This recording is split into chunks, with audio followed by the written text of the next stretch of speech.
Alright, so I thought I would give this whole reading vlog thing a try. Mostly because on Friday I'm gonna be at Harry Potter World. I've never been before and I'm super excited, but yeah, I'm looking forward to it. And also I'm bringing like a full stack of books on my trip because you know how you do that thing where you like bring a whole bunch of books on vacation, you're like, I'm gonna have so much time to read, and then you don't read hardly at all? That'll probably happen, but I'm still bringing them. First I want to talk about a book I read last night. I read The Cruel Prince by Holly Black, and I hadn't been that interested, but there was a lot of hype around it, and the second book just came out, The Wicked King, and everybody's really excited about that. So I went and I like reread this plot synopsis for The Cruel Prince, and I was like, I mean, it sounds like something I would enjoy. So I bought it and spent $10 on the ebook version, and let me tell you, friends, I regret that decision. It was not a good time. I had read The Darkest Part of the Forest, one of her earlier books, a few months back and didn't enjoy it, so I don't know why I thought, well, I do know why. I read the synopsis and I was like, it has all the ingredients for something that I would enjoy. So really quick summary, it's about a human girl. She and her twin sister and her older half-fairy sister get kidnapped and taken to fairyland, and they grow up as humans in the fairy world and have to navigate the politics of the high court. Jude, the protagonist, I don't know what it was, I just couldn't connect to her. And I couldn't connect to our male protagonist either, Carden. He had all those like qualities of like a bad boy who's like a bully and like awful to our girl until you discover his soft marshmallow inside and fall in love. And I don't know if she just didn't give us enough marshmallow until the very end or what, but I just was not a fan of Carden. And a lot of people said, oh, the beginning is slow, but just wait till you get to the end, till you get to the plot twist, and it just changes everything. And so I did, and I got to the plot twist, and I was like, I don't really care. Like, at this point, I don't care about these characters. I don't care what happens to them. I'm just not enjoying myself. And I mean, there were some good things about the book. It was well written. The world building was really fun because you're just thrust into this strange place where Holly Black is like throwing all these like new types of creatures at you and rituals and things that with like no explanation, and you feel like Jude must have felt like growing up in this strange place with no guidebook. 2 stars, which I haven't done in a while, but honestly, no, like it was just not. It was dark without any redeeming qualities to make me enjoy it. The relationship was just, I don't know, guys. Just, that was a total miss for me. And I'm honestly not entirely sure why still. The Hedgehog, I am bringing White Trash, The 400-Year Untold History of Class in America by Nancy Eisenberg. And I'm going to read this for the Reading Women 2019 Challenge of books in or about Appalachia, which I'm not entirely sure this qualifies, but Elizabeth read it and really enjoyed it. So I'm looking forward to it. That's my nonfiction read.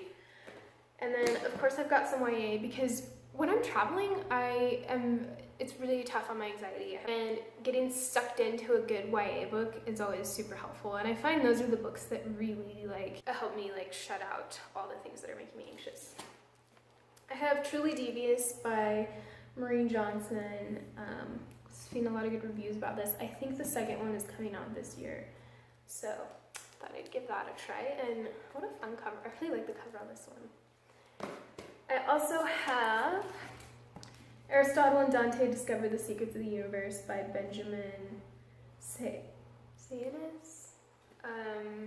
I've been really looking forward to this one. It's been on my TBR for a while, and I'll save this for when I'm my most anxious, probably. And this one, Wild Rover No More by L.A. Meyer. So the Bloody Jack series, there's been 12 of these, and I started them when they first came out. I really enjoyed them when they first came out. She's this, plucky little heroine traipsing around, popping in and out of historical events. Really fun. But they became really formulaic really quickly. Maybe like the last 3 or 4 I haven't read, but this is the last one in the series. And I saw it on the shelf and I was like, I'm not expecting much from this, but it's always nice to put an end to a series. So yeah. Oh, and I have this little super cool booklet slash pamphlet by Chimamanda Ngozi Adichie. We Should All Be Feminists.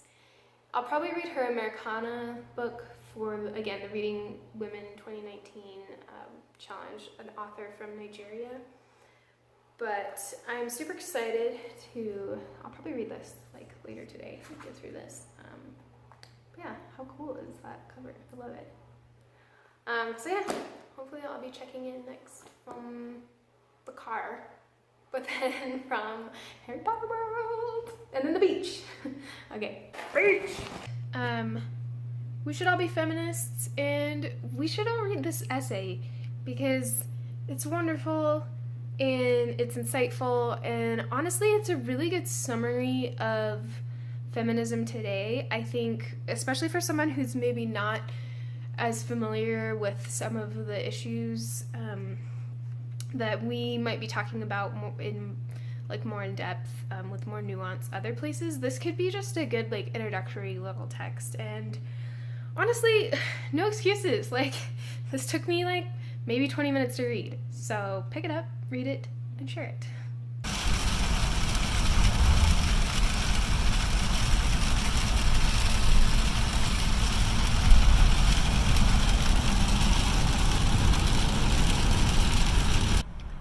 We are on our way to Harry Potter World, and I'm ready with my Fred and George Weasley sweater socks. Are you guys ready for Harry Potter World voiceover montage?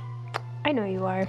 So, Harry Potter World was magical and wonderful and just an all-around fun time. The rest of Universal was actually also a lot of fun. I enjoyed the Mummy ride. Oh, this is my first butterbeer, and it was so good and so sugary also. But anyway, yeah, the rest of Universal was a lot of fun. The Mummy roller coaster was fun. But yeah, I spent the majority of my time in Harry Potter World.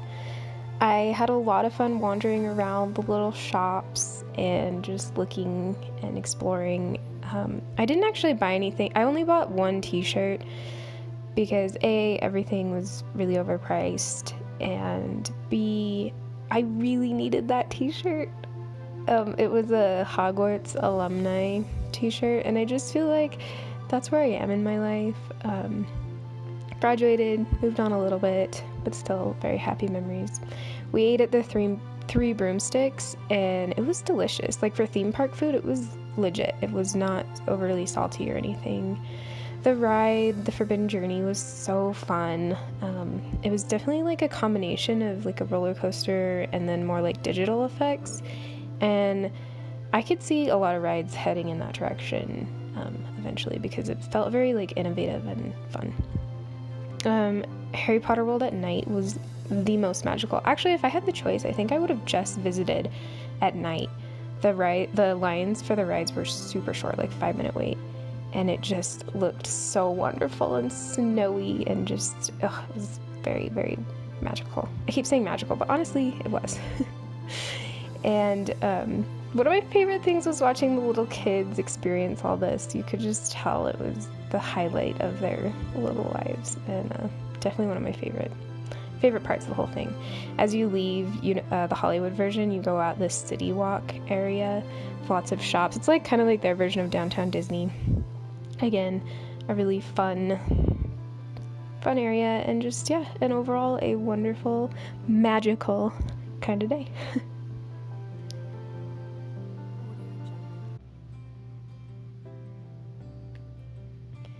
The day after Harry Potter World, we decided to go to the beach. We were going to try to surf, but it had been raining in LA for like a week beforehand, so the water was like really junky and probably would have made us sick. So everyone else went off on those scooters and had fun, exciting adventures, but I honestly just wanted to stay on the beach and read, so they left me behind. And I did, oh, this is me trying to vlog, not realizing that it was super windy and loud, and you wouldn't be able to hear anything. But anyway, I tried to read Aristotle and Dante, but honestly, I got like 3 chapters in and passed out. I was so tired. I was exhausted after the super intense day before, and it's rare for me to fall asleep in public. I don't think I've ever done it like when I was on my own, but I was just so relaxed with the sun and all the dogs around, and yeah, it was just like the perfect chill kind of day, exactly what I needed after all the people and crowds and noise of the day before. So yeah.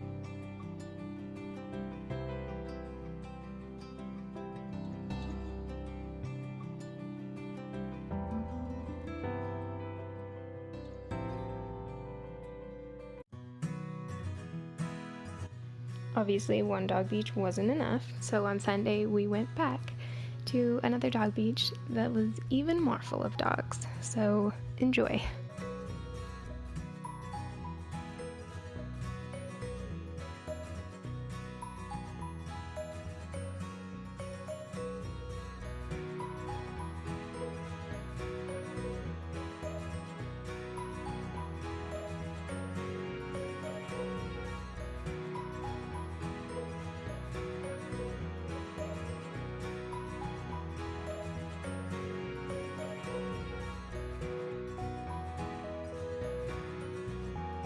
So we are driving home and we gave the audiobook The Magnolia Story by Chip and Joanna Gaines, that couple from The Fixer Upper.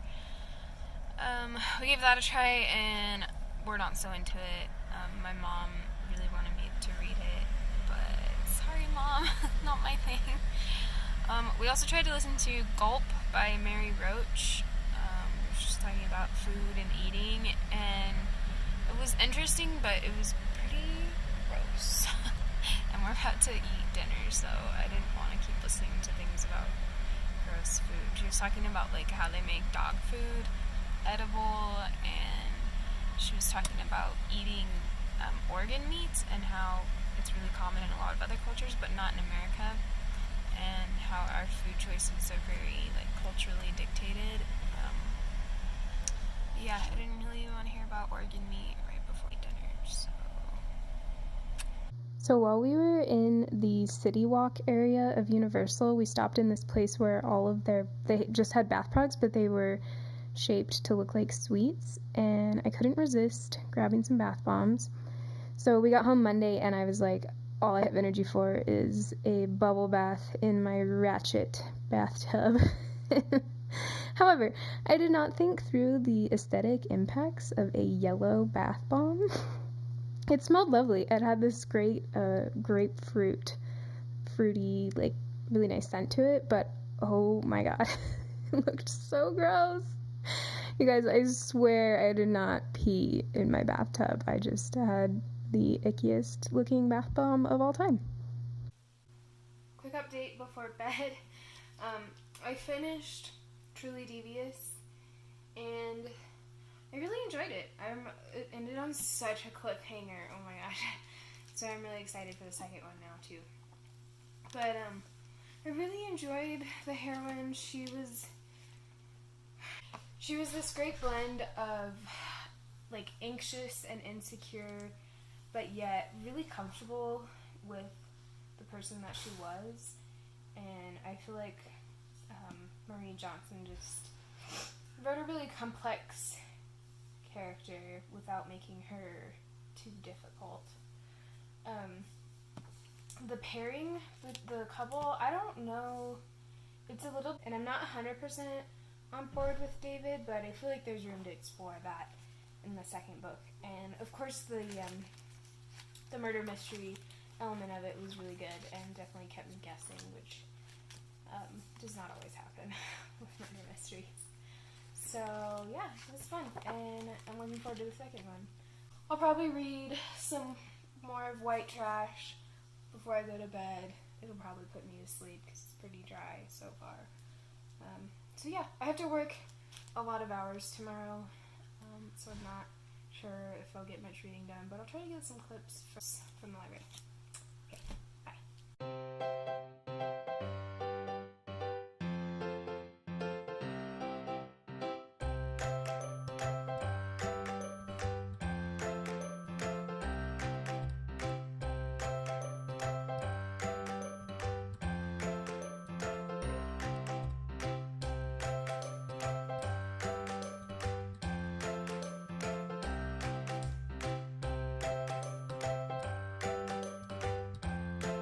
Wednesday again, and I'm back home. I had a really long day at work yesterday at the library. I didn't get a lot of reading done yesterday. I like passed out as soon as I got home from work, but I did pick up Evermore, the second book in the Everless series. Everless is the first one. I think I'm gonna have to reread the first one, but I remember liking it. So I got like a chapter into that reread last night and then fell asleep. So I'm gonna probably read those this weekend.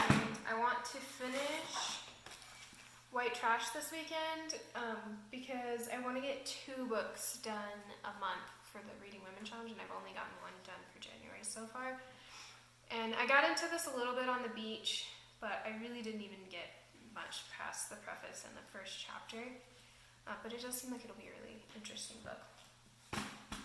So that's for this weekend. I picked up this book yesterday at work, Dear Fahrenheit 451, Love and Heartbreak in the Stacks, A Librarian's Love Letters and Breakup Notes to the Books in Her Life by Annie Spence. And I've already gone through and read a few of them because they're just amazing. And yeah, it's written with these little cards at the top. And I wanted to read you a couple because they're just amazing. The first one that I wanted to read you was Dear Frog and Toad Storybook Treasury.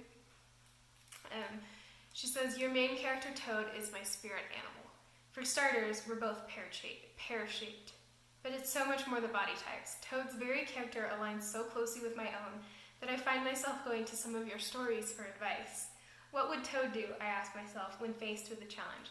Would he go home and sleep or make some food? Either way, it's excellent counsel. Here are a few ways your character really spoke to me.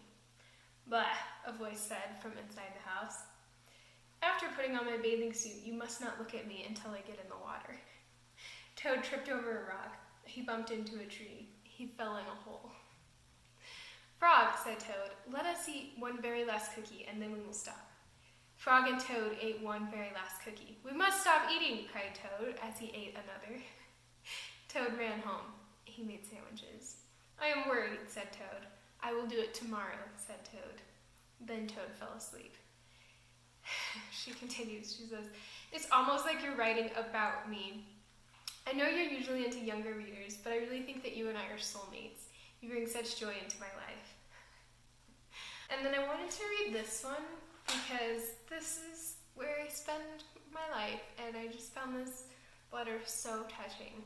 She says, Dear Public Library Children's Section, you make it look easy, like fun even, but what you do is hard work, important work, and you're the only one that can do it. Kids come to you for lots of different reasons, because they need a biography for a book report, a superhero comic, or the next dork diaries, because it's too hot outside, because they can be loud, because they need quiet, because their parents dragged them, because no one is taking care of them, because you're a joyful space, because you're a safe space. Hard work. These kids have got to fall in love with you. They need to learn to read, so they can love to read, so they can understand how many different lives they are capable of. It's very important.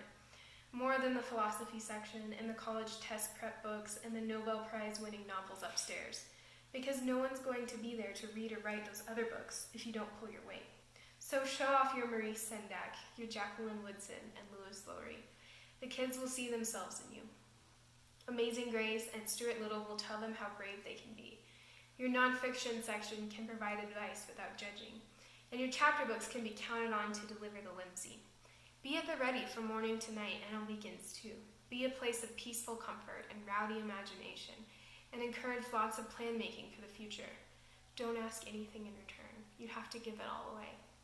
You're not getting much help from the rest of the world. I don't know if you've been talking with the current event books, but it's pretty disheartening out there. So you've really got to rally. Stand up straighter on the shelves. Try to make your titles visible through all that book tape. Hold it together. Take care, like really good care, Annie. Ugh, that just sums up my job, honestly.